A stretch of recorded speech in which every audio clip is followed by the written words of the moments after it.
סליחה?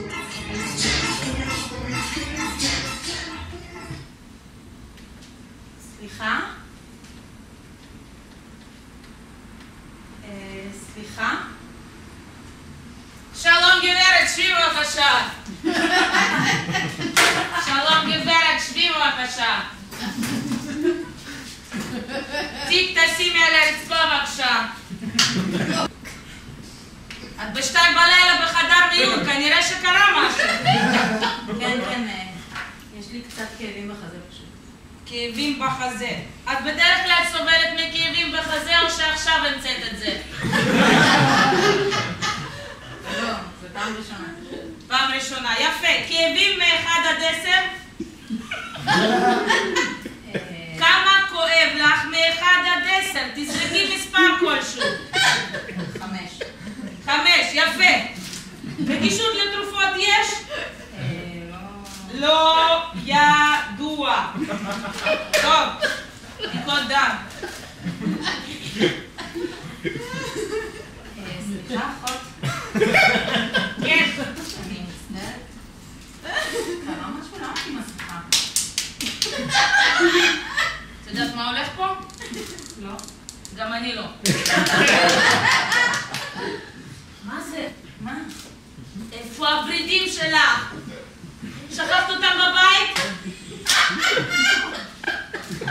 בדיקות דם אחר כך. טוב, תקשיבי.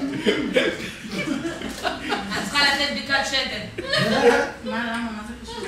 אנחנו צריכים לבדוק שאת לא בהיריון. אני לא בהיריון. תקשיבי, זה בשביל צילום חזה. ברנטגן לא יצלמו אותך בלי בדיקת שתן. אני לא בהיריון. טוב, תקשיבי, יש לך פה 2 כוסיות, גדולה וקטנה. את הולכת לשירותים, דבר ראשון, מנקה טוב טוב, עושה קצת באסלה, מאמצע הזרם לכוסית הגדולה. מהכוסית הגדולה את מעבירה לקטנה. את הגדולה את זורקת, לא לאסלה, ומביאה לי רק את הקטנה. אני פשוט במחזור. שירותים אמצע המיון שמאלה.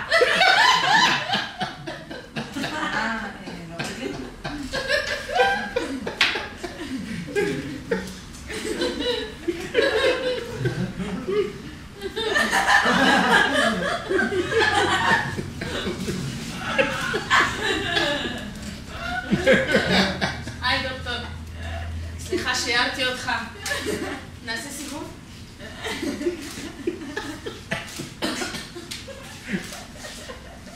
טוב, נקרא 5 זה סבתא עם צ'סט פיין, מחכים לקרדיולוג. מיטה 4 פנאומוניה, מחכים לצילום חזה. מיטה 3 ברנטגן. מיטה 2. רגע, מה זה ב2? גברת! עם מה הגעת לחדר מיון, גברת? גברת! ריטה! מה זה ב2? לא משנה, אחר כך. פה... דוקטור, פה זה סיפור. תקשיבי אותו. Yo tomando.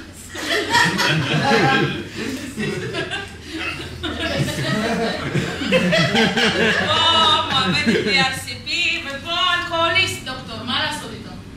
אין לו גומר שם. תודה רבה, דוקטור. לילה טוב, דוקטור.